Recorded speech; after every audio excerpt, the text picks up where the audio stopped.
এই দৃশ্যটি দেখে আপনার এটা ভাবতে আসলেই অনেক কষ্ট হবে যে প্রাচীন সময়ে এই দোহা ছিল একটি মাছ ধরার জেলে গ্রাম এবং মুক্তা ব্যবসার জায়গা। 1930 সালের দিকে যখন জাপানের মুক্তা ব্যবসায় ধস নামে তখন এই দেশে তার উপর খুবই বিরূপ প্রভাব পড়ে।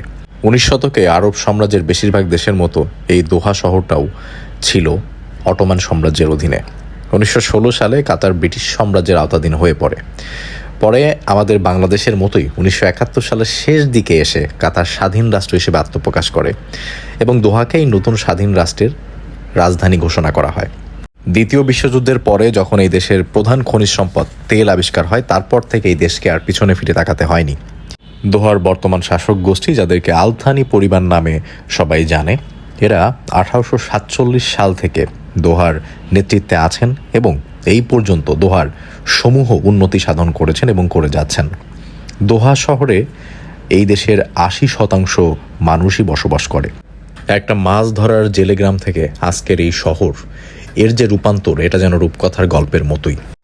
বেশিরভাগ আরব দেশে একটা জিনিস আমি সবসময় লক্ষ্য করেছি, এদের শহরে নির্দিষ্ট একটা জায়গা হবে অতি জাঁকজমকপূর্ণ, খুবই উঁচু উঁচু ভবন দিয়ে সুন্দরভাবে সুসজ্জিত, এবং তার পরিপ্রেক্ষিতেই আরও একটা অংশ থাকবে শহরের যেখানে ওই দেশের গরিব সম্প্রদায়ের মানুষ বসবাস করবে। যত ধরনের মানুষ প্রবাসে গিয়েছেন কাজ করতে তারা বসবাস করবে, এবং যে অংশের অবস্থা হবে আমাদের দেশেরই কোনো খুবই দরিদ্র এলাকার মতো। কিন্তু দোহাতে এর প্রতিটি কোণা যেন সুন্দর করে সাজানো। ওই রকম অবস্থা আমি দোহাতে খুব একটা দেখতে পাইনি। হ্যাঁ, কিছু এরিয়া আছে যেখানে আপনি খুব উঁচু উঁচু ভবন, দালান কোঠা দেখতে পারবেন না, কিন্তু সাজসজ্জার দিক থেকে দোহার কোনো অংশের থেকে কম না। আপনি এই শহরে ঢোকার মুখেই যখন এয়ারপোর্টে নামবেন, সেটি হচ্ছে পৃথিবীর 1 নম্বর এয়ারপোর্ট। এখন যে জায়গাটি আপনারা দেখছেন এটাকে বলা হয় দোহা কর্নিশ। যে জায়গা থেকে একসময় জেলেরা মাছ ধরতো, মুক্তার ব্যবসা করত, সেই জায়গাটি এখন এইরকম সুসজ্জিত। এখান থেকে আপনি দোহা শহরের এমন অপরূপ সৌন্দর্য উপভোগ করতে পারবেন যেটা আপনার মনে গেঁথে রয়ে যাবে। এই দেশে যখনই কোনো পর্যটক আসেন, তারা সবার প্রথমে সন্ধ্যার পর এই কর্নিশ জায়গাটিতে আসেন। আলোকসজ্জা এবং সাজসজ্জার এত রূপ দেখে সবাই মুগ্ধ হন। সমুদ্রের বাতাস এবং সামনে দোহা শহরের অপরূপ দৃশ্য আপনাকেও মুগ্ধ করবে। পর্যটকদের সময় কাটানোর জন্য এখানে সুন্দর বসার ব্যবস্থা রয়েছে বাজরা বা নৌকা, যে নৌকাগুলো আবার বেশিরভাগই পরিচালনা করেন আমাদের বাংলাদেশি অথবা কলকাতার ইন্ডিয়ান কিছু মানুষজন। মাত্র 20 রিয়াল দিয়ে আপনি আধা ঘন্টা থেকে 40 মিনিটের জন্য এই সমুদ্রের ভেতরে ঘুরে আসতে পারবেন, দেখতে পারবেন দোহা শহরের অপরূপ সৌন্দর্য। এই সমুদ্রের মাঝেই বিশ্বকাপের সময়ে কাতার সরকার আরও একটি নতুন জায়গা তৈরি করেছেন।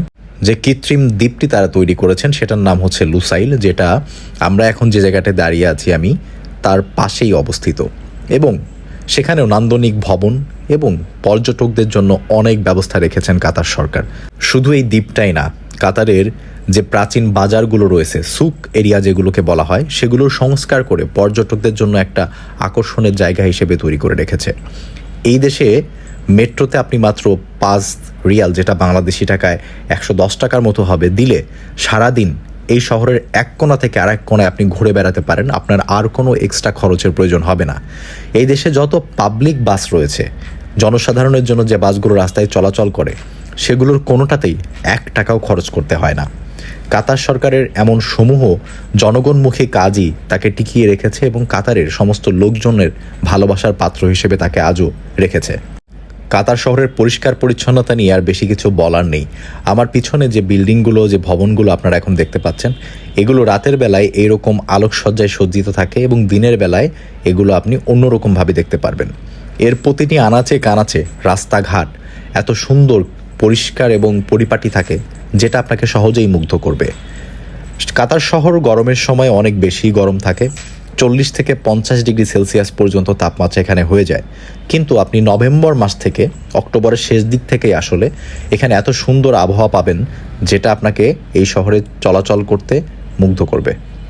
তবে শীতের সময় কাতারে এত বেশি পরিমাণ ঠান্ডা বাতাস প্রবাহিত হয় যে বাংলাদেশের শীতের কথা আপনি ভুলেই যাবেন। আর ডিসেম্বরের সন্ধ্যায় অথবা সকালে এই কর্নিশ এলাকায় আসার কথা তো ভুলেই যান।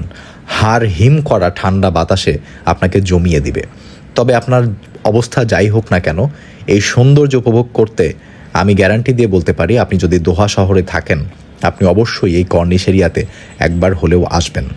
প্রাকৃতিক সৌন্দর্যকে বজায় রেখে সেটাকে আধুনিকায়নের মাধ্যমে আরও কীভাবে সুন্দর করা যায়, এটা কাতার সরকারের থেকে ভালো মনে হয় আর কোনো দেশের সরকারই জানে না। এই মনোমুগ্ধকর শহর থেকে আজকের মতো বিদায় নিচ্ছি। পরবর্তী ভিডিওতে আবারও কথা হবে। সবাই ভালো থাকবেন। আল্লাহ হাফেজ।